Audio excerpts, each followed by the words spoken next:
Welcome again to another Moonshot. And under the circumstances, I certainly trust and hope that you and your family and your loved ones are safe. And as we sit and review the circumstances that we find ourselves in, it's interesting that without a single shot, no rockets, no bullets, no planes, no bombs, no alien spacecraft, in fact, no military action whatsoever, around 3 million people have been infected and more than 30,000 are dead. We're all at war with this enemy that is no respecter of persons or race or culture or language. No country is immune to its reach. And some would even say that it's almost biblical, old school calamity stuff.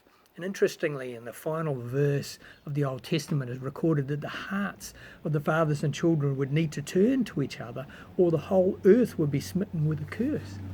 So what have we seen in raw terms when we peel back the layers of data and theory and politics? Is humankind turning their hearts to each other in this swelling tide of selfless service? We're seeing some businesses, often under burdened clouds themselves, deploying activities to manufacture and distribute much needed PPE and health supplies, whilst others are making and delivering essential goods and meals and treatments to those who are in need, and many are doing this for free. We're seeing some corporations accepting moral responsibility for past unconscionable conduct, while some government and executive leaders are foregoing and rationing their incomes so that funds can be diverted to those who are in greater need. We're seeing families and friends bonding to share and support and encourage and enjoy long forgotten activities and time together.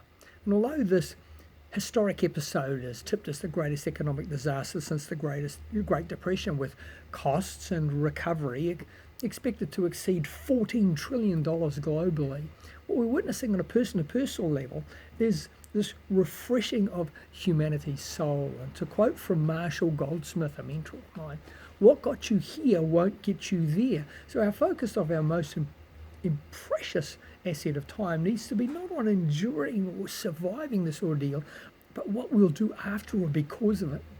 And since COVID doesn't care about your race, your colour, your bank balance, your address, your title, your age, if this is truly something that every nation, every people are going to, then what are we going to do differently so that our lives can become more intertwined, more collectively, once we're free from its clutches? And even though we've got imposed distancing, our lives are not lived in absolute isolation. We're all influenced by others, and conversely, others are influenced by us in passive reciprocation.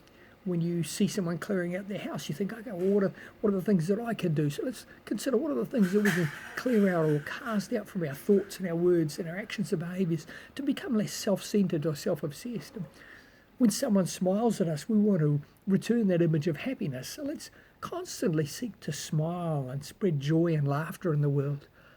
When we witness someone expressing tears of anguish and heartbreak, we're turned to weep with them in empathy. So let's keep our hearts readily softened to the hurt and the weary and the suffering.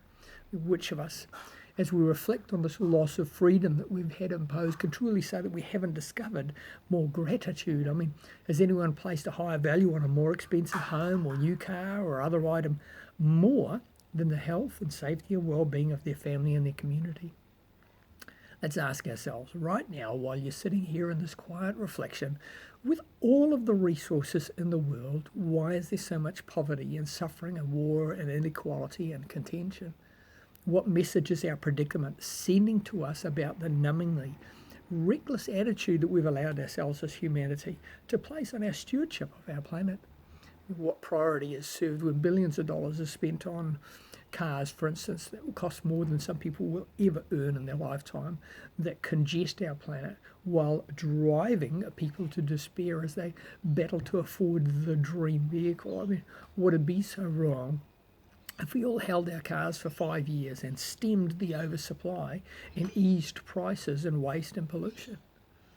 What greater good is served in the mass production of clothes and white goods and appliances and groceries and other items that will eventually swell landfills and poison the Earth's water whilst piling up this logarithmic consumer debt curve? I mean, how much stuff do we really need in order to live a meaningful existence? what would be so wrong if industries associated with these were commissioned by charities and foundations and governments to produce and supply items to the homeless and the less fortunate? What responsibility is met when we offer sports athletes and actors and musicians ridiculous incomes for doing what they love to do anyway, purely for our entertainment, whilst we have so many who don't yet have access to the ongoing medicine and water and food and shelter? And what example of care does exorbitant or lifetime or parachute incomes for a university chancellor or a retiring executive or politician serve to show to those that they were meant to serve? I mean, would it be so wrong with just getting paid according to the responsibility for others that you have in your work that you do, so that governments and organisations can divert and direct resources to those that are facing the real issues with the constituents that they're meant to serve? I mean, isn't that the measure of effort? Our greed and our selfish choices have led to the desecration of our land, our air, our water, and the people of our planet, and even the spheres of our surrounding space. Meanwhile, nations and populations wallow in perpetual debt and struggle to provide health care and education and protection to the members they are responsible for, in a deepening deluge of disjointed desperation. Let's not waste the lesson in this digital or global deathbed ordeal to recognise our needless and wasteless ventures and be reminded of things of real value like time and family and relationships. And let's pay diligent attention to those in need so that we can look after them before we spoil ourselves with yet another outfit or toy or trinket. Let's realise the pursuit of extravagant lifestyles and selfish greed and dishonest gain and unfair treatment of others are only signs of a fractured and egotistic and unhealthy and self-destructive experience.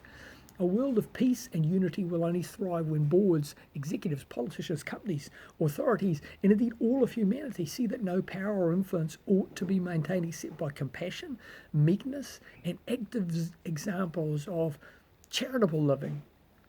What greater good can there be than grateful appreciation and respect for humanity and for our planet? And what higher purpose can we serve other than redistributing and redirecting wealth of global resources that exist to treating all people with equal opportunity with what must be considered as reasonable needs of shelter and clothes and health and food and water and protection and liberty? So thank you to Jack Dorsey and the many others who have and will follow in this course and supporting these. Often throughout social media messages and shared thoughts has been this thread that we're all in this together and we'll get through this together, and we can mean our family or our group, we can mean a community, we can mean us as a nation. But for today and moving forward, can I ask you to expand the definition so that we will include the global population, the human family? And as we look for what us and our community is on the other side of COVID, let's not be in a hurry to get back to how things were and doing what we were doing. Let's do better than that. Let's not all jump back in our cars and pollute the air and clog up the roads again. Let's look for smarter ways to work. Let's not fire up all the industrial machines and pollute the air again so that we can't see the beauty of nature. And let's quit buying stuff that we really don't need. Let's stay healthier and walk and run and ride where we can rather than drive. I mean, if Einstein had one of the smartest minds ever, then let's heed his definition of insanity, because to go back to doing things the same way will not bring us the result in the future that we really want. God told Noah that he wouldn't flood the earth again with water. Yet here's another angel of death reminding us globally that we've lost our focus. The future of humanity has been written in the collective words and thoughts and actions of every individual on the earth today, and yours are as important as everyone else's.